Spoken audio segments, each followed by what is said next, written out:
What's up, my people? Peace, love, and prosperity. You know what's going on. It's your boy B. I'm basically just chilling at the second, but I thought I'd take this time to quickly address and answer a question that I often get, but I've never really put this on YouTube or whatever. But it's a question that, who are my favorite drummers? Who did I listen to growing up, and like inspirations wise? So I'll try and remember everyone. So when I first started drumming out and taking drumming seriously, I would say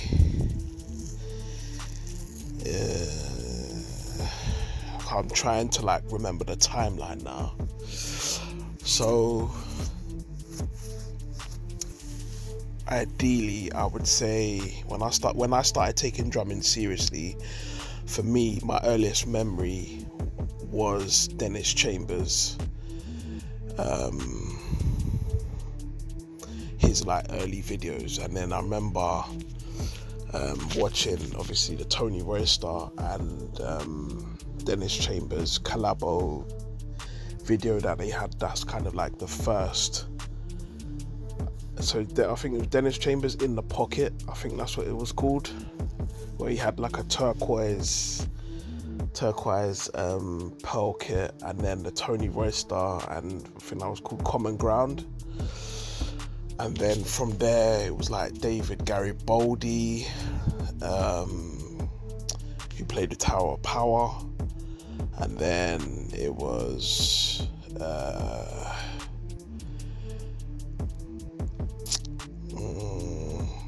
there was a bit of Omar Hakim.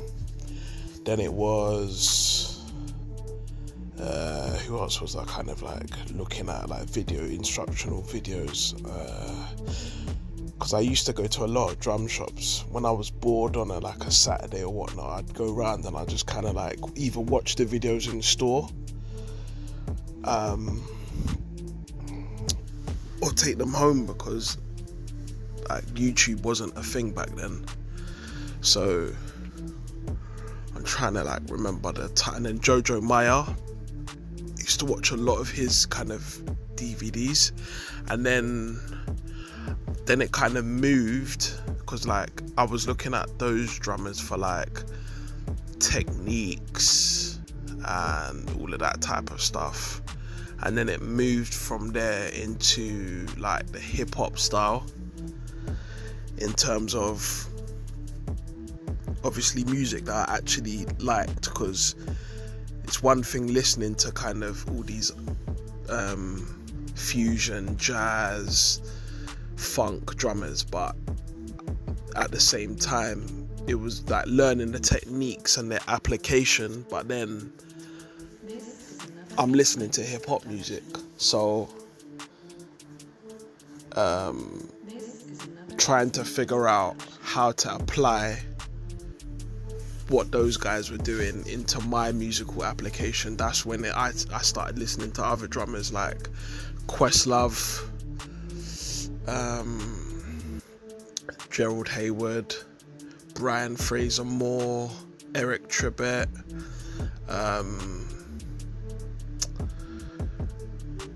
Jared Barnes, who used to play with Cisco, and Drew Hill.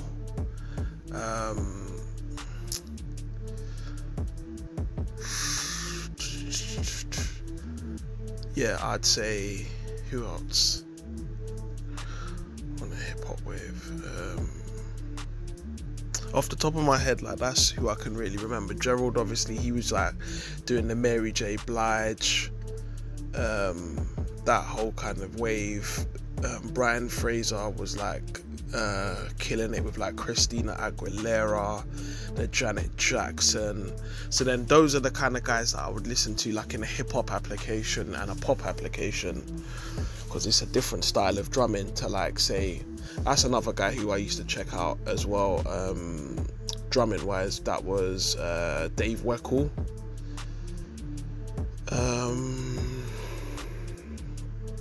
So then, yeah, so when people ask me like what drummers was I influenced or did I listen to, I've had loads of drummers that I've been influenced by, but it's almost like in their respective applications I had to take what I liked and then kind of make my own melting pot into my musical application, and where I was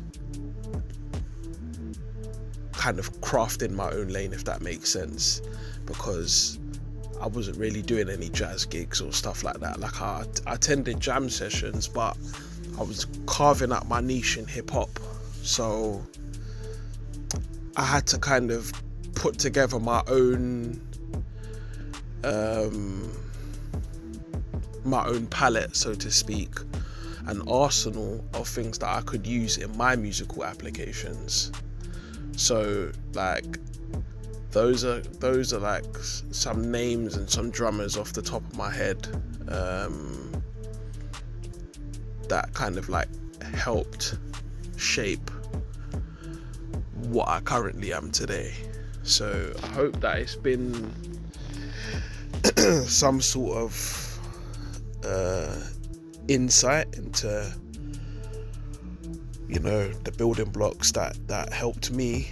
And you should definitely check out those names, because like now you've got YouTube, so you can just type those names in, look for stuff. Not everything is available. Like actually another guy I forgot was Nissan Stewart, because back in the day I used to watch like the Tonight Show with Jay Leno, and he'd have like them performances, and it was really hard to kind of catch those performances. I'd like get them at like 3 o'clock in the morning, because obviously being in the UK, it would be like going onto Sky, and then certain channels they would air the Tonight Show, but it would be like at 3 o'clock in the morning. Like now you can just go on YouTube, you could just type in whatever performance and you'll find it, but back then it was hard. You had to stay up, and then what I would do is I would program the VHS recorder to record the show in case I fell asleep.